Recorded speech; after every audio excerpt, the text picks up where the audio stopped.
Many centuries ago, more than 600 years before Christ was born, there lived in Greece a man by the name of Aesop. We do not know very much about him, and no one can tell exactly what he wrote, or even that he ever wrote anything.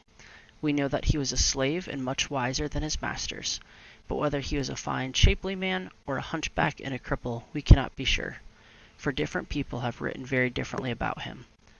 No matter what he was or how he lived, many, many stories are still told about him, and the greater part of the fables we all like to read are said to have been written or told by him, and everybody still calls them Aesop's Fables. Some of the stories about him are curious indeed. Here are a few of them. In those days, men were sold as slaves in the market as cattle are now. One day, Aesop and two other men were put up at auction. Xanthus, a wealthy man, wanted a slave, and he said to the men, "What can you do?" The two men bragged large about the things they could do, for both wanted a rich master like Xanthus. "But what can you do?" said Xanthus, turning to Aesop. "The others can do so much and so well," said Aesop. "There's nothing left for me to do." "Will you be honest and faithful if I buy you?" "I shall be that whether you buy me or not." "Will you promise not to run away?" "Did you ever hear," answered Aesop, "of a bird in a cage that promised to stay in it?"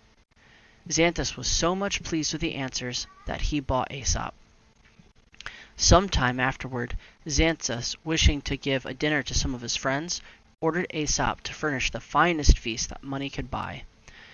The first course Aesop supplied was of tongues cooked in many different ways, and the second of tongues, and the third and the fourth. Then Xanthus called sharply to Aesop, "Did I not tell you, sirrah, to provide the choicest dainties that money could procure?" "And what excels the tongue?" replied Aesop. "It is the great channel of learning and philosophy. By this noble organ everything wise and good is accomplished." The company applauded Aesop's wit, and good humor was restored.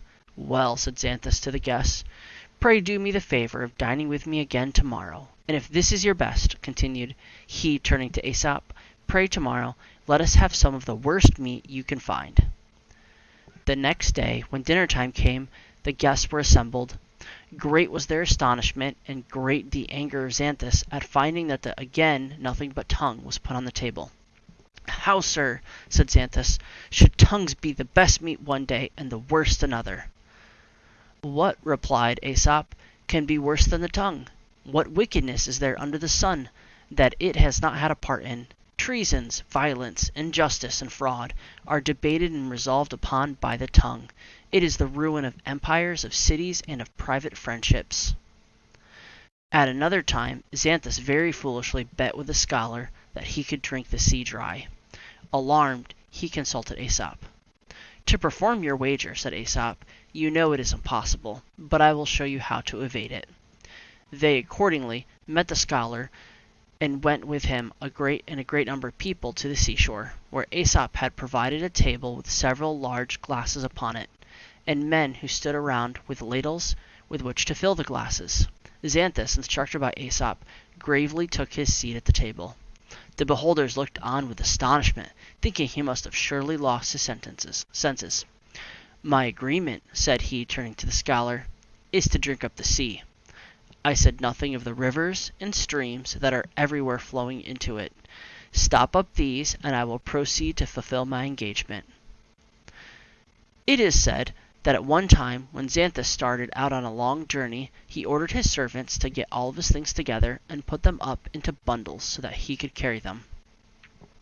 When everything had been neatly tied up, Aesop went to his master and begged for the lightest bundle. Wishing to please his favorite slave, the master told Aesop to choose for himself the one he preferred to carry. Looking them all over, he picked up the basket of bread and started off with it on the journey. The other servants laughed at his foolishness, for that basket was the heaviest of all. When dinner time came, Aesop was very tired, for he had a very difficult time to carry his load for the last few hours. When they had rested, however, they took bread from the basket, each taking an equal share. Half the bread was eaten at this one meal, and when supper time came, the rest of it disappeared. For the whole remainder of the journey, which ran far into the night and was over rough roads, up and down hills. Aesop had nothing to carry, while the loads of the other servants grew heavier and heavier with each step. The people of the neighborhood, in which Aesop was a slave, one day observed him attentively looking over some poultry in a pen that was near the roadside. And those idlers who spent more time in prying into other people's affairs than in adjusting their own asked why he bestowed his attention on these animals. "I am surprised," replied Aesop, "to see how mankind imitates this foolish animal." "In what?" asked the neighbors. "Why, in crowing so well, and scratching so poorly," rejoined Aesop. Fables, you know, are short stories, usually about animals and things, which are made to talk like human beings. Fables are so bright and interesting in themselves that both children and grown-ups like to read them. Children see first the story, and by, after they have thought more about it and have grown older, they see how much wisdom there is in fables. For an example, there's a fable of the crab and its mother. They were strolling along the sand together when the mother said, "Child, you are not walking gracefully. You should walk straight forward, without twisting from side to side." "Pray, mother," said the young one, "if you will set the example, I will follow it."